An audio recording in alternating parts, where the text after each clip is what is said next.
गुरु प्रदोष व्रत अप्रैल 2025 कब है? गुरु प्रदोष व्रत की दिन, तारीख और महिमा जानें। गुरु प्रदोष व्रत की महिमा जानें। गुरु प्रदोष व्रत रखकर प्रदोष काल में भगवान शिव की पूजा आराधना करने से मिलता है भगवान शिव का आशीर्वाद, शत्रु भय से छुटकारा, सौभाग्य में वृद्धि, पितृदोष से मुक्ति, पूर्वजों का आशीर्वाद और उनको मोक्ष। त्रयोदशी तिथि के गोधूल बेला का समय प्रदोष काल कहा जाता है। हर दिन सूर्यास्त से 1.5 घंटा पहले और 1.5 घंटे बाद की अवधि अर्थात कुल 3 घंटे की अवधि गोधूल बेला कहलाता है। महीने के कृष्ण पक्ष और शुक्ल पक्ष की त्रयोदशी तिथि के दिन के गोधूल बेला समय को प्रदोष काल और त्रयोदशी तिथि के व्रत को प्रदोष व्रत कहा जाता है। प्रदोष व्रत भगवान शिव की विशेष कृपा पाने के लिए किया जाने वाला एक अत्यंत शुभ व्रत है। इस दिन भगवान शिव प्रसन्न होकर भक्तों की सभी मनोकामनाएं पूर्ण करते हैं।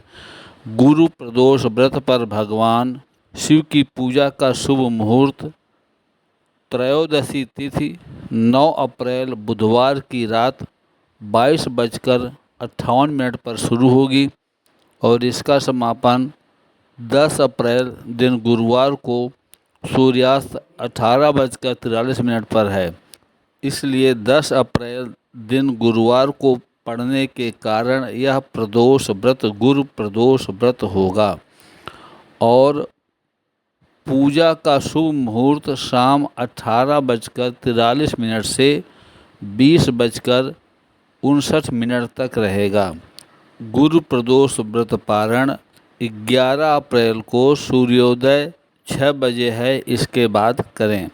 प्रदोष व्रत का महत्व। प्रदोष व्रत के महत्व के बारे में सबसे पहले भगवान शिव ने माता सती को बताया था।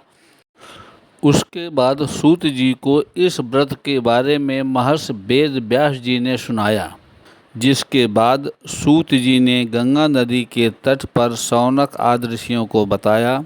उन्होंने कहा था कि जब लोग धर्म के रास्ते को छोड़ अन्याय की राह पर जा रहे होंगे, उस समय प्रदोष व्रत एक माध्यम बनेगा जिसके द्वारा वे शिव की आराधना कर अपने पापों का प्रायश्चित करें, सारे कष्टों को दूर कर मृत्यु के बाद मोक्ष की प्राप्ति होगी।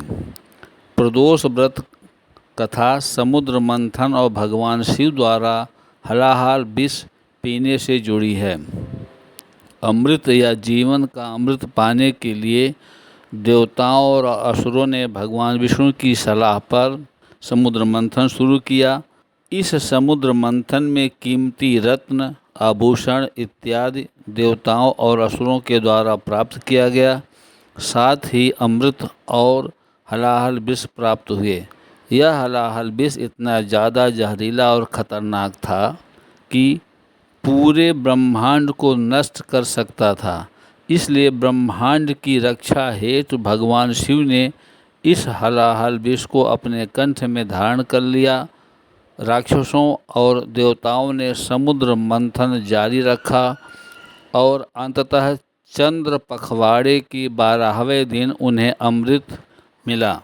13वें दिन देवताओं और असुरों ने भगवान शिव को धन्यवाद दिया। भक्ति से प्रसन्न होकर भगवान शिव ने नंदी बैल के सींगों के बीच नृत्य किया था। जिस समय शिव अत्यंत प्रसन्न थे वह प्रदोष काल या गोधूल बेल समय था। ऐसा माना जाता है कि भगवान शिव इस अवधि के दौरान बेहद प्रसन्न होते हैं और सभी भक्तों को आशीर्वाद देते हैं और उनकी इच्छाओं को पूरा करते हैं। इस दिन को विशेष रूप से प्रदोष के रूप में मनाने की परंपरा शुरू हुई ताकि भगवान शिव की महिमा और कृपा का अनुभव किया जा सके। तभी से भगवान शिव प्रदोष के समय कैलाश पर्वत स्थित अपने रजत भवन में नृत्य करते हैं और देवता उनके गुणों का स्तवन करते हैं।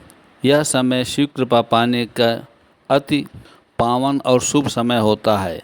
सप्ताह के 7 दिन किए जाने वाले प्रदोष व्रत का अलग अलग दिन के अनुसार अलग अलग महत्व है। जिस दिन यह व्रत आता है उसके अनुसार इसका नाम और इसके महत्व बदल जाते हैं। गुरु प्रदोष व्रत कथा ध्यान से सुने। जो प्रदोष व्रत गुरुवार के दिन पड़ता है वो गुरु प्रदोष व्रत कहलाता है। गुरु प्रदोष व्रत रखने से स्वयं को मिलता है शत्रु भय से छुटकारा, सौभाग्य में वृद्धि, पूर्वजों का आशीर्वाद और पूर्वजों को मोक्ष प्राप्त होता है। गुरु प्रदोष व्रत कथा। एक बार इंद्र और वृत्रासुर की सेना में घनघोर युद्ध हुआ। देवताओं ने दैत्य सेना को पराजित कर नष्ट भ्रष्ट कर डाला। यह देख वृत्रासुर अत्यंत क्रोधित हो स्वयं युद्ध को उद्यत हुआ। आसुरी माया से उसने विकराल रूप धारण कर लिया। सभी देवता भयभीत हो गुरुदेव बृहस्पति के शरण में पहुँचे। बृहस्पति महाराज बोले, पहले मैं तुम्हें वृत्रासुर का वास्तविक परिचय दे दूं। वृत्रासुर बड़ा तपस्वी और कर्मनिष्ठ है। उसने गंधमादन पर्वत पर घोर तपस्या कर भगवान शिव जी को प्रसन्न किया। पूर्व समय में वह चित्ररथ नाम का एक राजा था। एक बार वह अपने विमान से कैलाश पर्वत चला गया। वहाँ शिव जी के वाम अंग में माता पार्वती को विराजमान देख वह उपहास पूर्वक बोला, हे प्रभु, मोह माया में फंसे होने के कारण हम स्त्रियों के वशीभूत रहते हैं, किंतु देवलोक में ऐसा दृष्टि गोचर नहीं हुआ कि स्त्री आलिंगनबद्ध हो सभा में बैठे। चित्ररथ के यह वचन सुन सर्वव्यापी शिवशंकर हंसकर बोले, हे राजन, मेरा यह व्यवहारिक दृष्टिकोण पृथक है। मैंने मृत्युदाता कालकूट महाविष का पान किया है, फिर भी तुम साधारण जन की भांति मेरा उपहास उड़ाते हो। माता पार्वती क्रोधित हो चित्ररथ से संबोधित हुई, अरे दुष्ट, तूने सर्वव्यापी महेश्वर के साथ ही मेरा भी उपहास उड़ाया है। अतएव मैं तुम्हें वह शिक्षा दूंगी कि फिर तू ऐसे संतों के उपहास का दुस्साहस नहीं कर सकेगा। अब तू दैत्य स्वरूप धारण कर विमान से नीचे गिर। मैं तुझे शाप देती हूँ। जगदम्बा भवानी के अभिशाप से चित्ररथ राक्षस योनि को प्राप्त हो गया और त्वष्टा नामक ऋषि के श्रेष्ठ तप से उत्पन्न हो वृत्रासुर बना। गुरुदेव बृहस्पति आगे बोले, वृत्रासुर बालकाल से ही शिव भक्त रहा है, अतः हे इंद्र, तुम बृहस्पति प्रदोष व्रत कर शंकर भगवान को प्रसन्न करो। देवराज ने गुरुदेव की आज्ञा का पालन कर बृहस्पति प्रदोष व्रत किया। गुरु प्रदोष व्रत के प्रताप से इंद्र ने शीघ्र ही वृत्रासुर पर विजय प्राप्त कर ली और देवलोक में शांति छा गई।